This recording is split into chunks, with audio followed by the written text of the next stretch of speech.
नमस्कार मित्रांनो, मी S Chavan superstition solutions या चॅनलवर आपल्या सगळ्यांचे स्वागत आहे।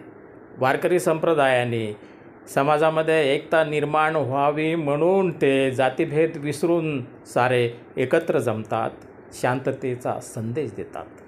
वारकरी संतांनी या समाजाला एकत्र आणण्यासाठी भरपूर प्रयत्न केलेला आहे आणि त्यांचे उपकार समाजामध्ये आहेत।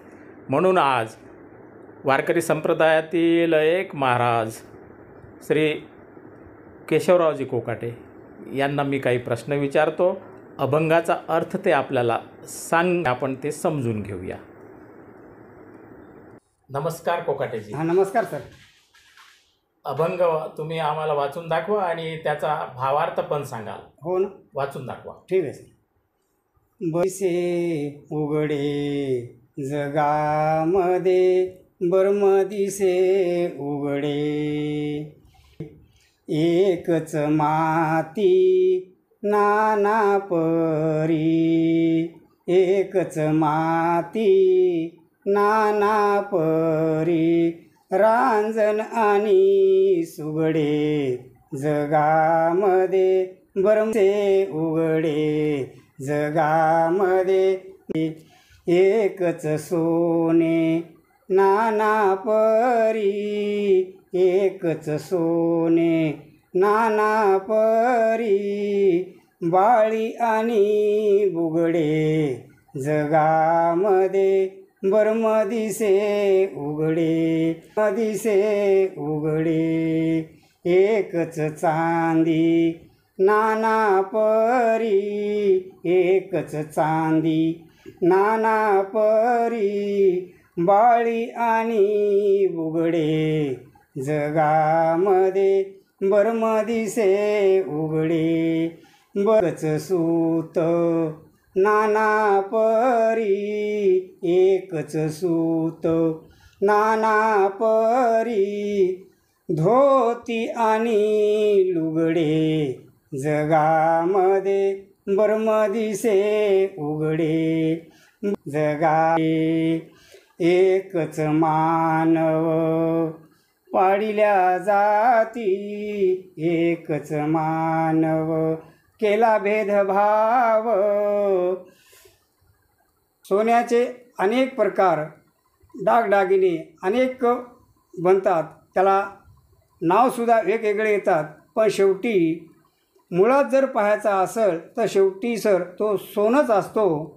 आणि हा तिसरी गोष्ट जर पाहायची असेल तर चांदी आहे, तो चांदी एकच असते। त्या चांदीपासून दणकडे बनतात, बेड्या बनतात, अनेक प्रकार त्या चांदीपासून होतात, पण मुळात जर पाहायचा असेल तर शेवटी तो चांदीच आहे। पाचवी गोष्ट पाहायची असेल सूत आहे, हा कापूस असतो, कापसापासून सूत कपडा बनवतो, त्या कपड्याला अनेक प्रकारचे दस्ती म्हणते, कोणी लुगडं म्हणते, कोणी धोतर म्हणते, कोणी शेला म्हणते, टोपी बनवता येते, अनेक प्रकार त्या सुतापासून बनलेले असतात, पण शेवटी वास्तविक पाहता तो सूतच आहे। प्रश्न जर पाहायचा असेल तर तो आदी मानव हा शास्त्रामध्ये ग्रंथामध्ये येतो, तो आदी मानव एकच निर्माण झाला असे म्हणतात।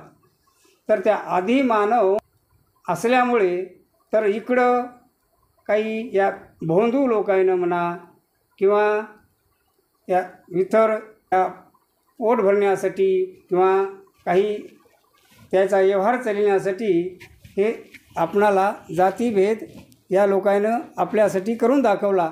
हा जातीभेद आमच्या वारकरी संप्रदायामध्ये किंवा असा कुठेही आमच्या ग्रंथामध्ये आम्हाला आढळून येत नाही।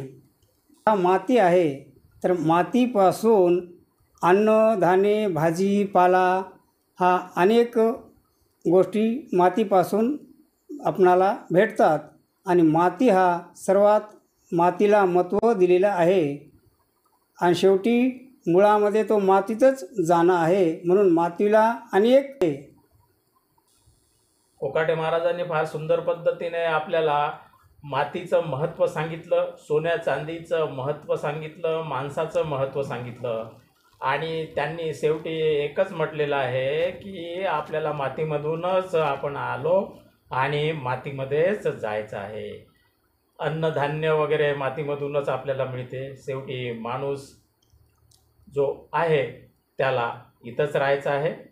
म्हणून सगळ्यांनी प्रेमाने राहायला पाहिजे, सगळ्यांनी एकत्र यायला पाहिजे, भेदभाव सोडला पाहिजे. आणि कोकाटे महाराजांना मी असा प्रश्न विचारतो की वारकरी संप्रदायामधील संतांनी चमत्कार केले होते का? नाही सर, कुठेही नाही आढळत सर. वारकरी संप्रदायामध्ये चमत्कार कुठेही नाही. हो का? हो. बरं बरं. आणि जातीभेद? जातीभेद तर मुळीच नाही.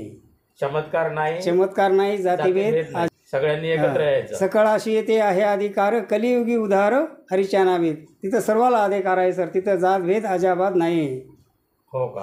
म्हणजे जातीभेद नाही, चमत्कार नाही, हो नाही, असं यांचं म्हणणं आहे. आणि वारकरी संप्रदाय खरोखरच परिवर्तनवादी विचाराचा संप्रदाय आहे. तो सगळ्यांना सोबत घेऊन जातो, एकत्र राहतो आणि संपूर्ण मानवता ही एकच आहे असं त्यांचं म्हणणं आहे.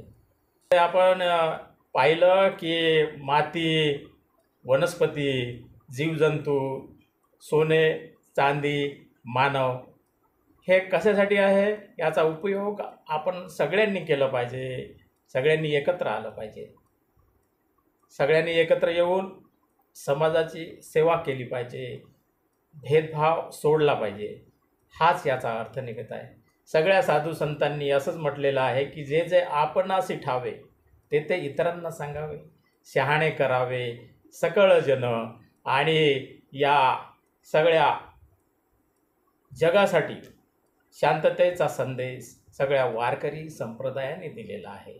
म्हणून वारकरी संप्रदायामध्ये एकदा का माणूस गेला तर तो नियमितपणे आपलं काम करतो, शांततेने वागतो, भेदाभेद करत नाही, भांडणं करत नाही, खोटं बोलत नाही, भ्रष्टाचार करत नाही, व्यसनमुक्त बनतो असं म्हटलं जाते. म्हणून मित्रांनो, सगळ्यांनी आपण एकत्र येऊ. हा व्हिडिओ तुम्हाला आवडलाच असेल असं मला वाटते. आणि माझ्या चॅनलला जर तुम्ही सबस्क्राईब केलं नसेल तर सबस्क्राईब करा, व्हिडिओला लाईक करा, शेअर करा. परत संतांच्या अनेक विचारांना घेऊन मी येणार आहे. तोपर्यंत नमस्कार.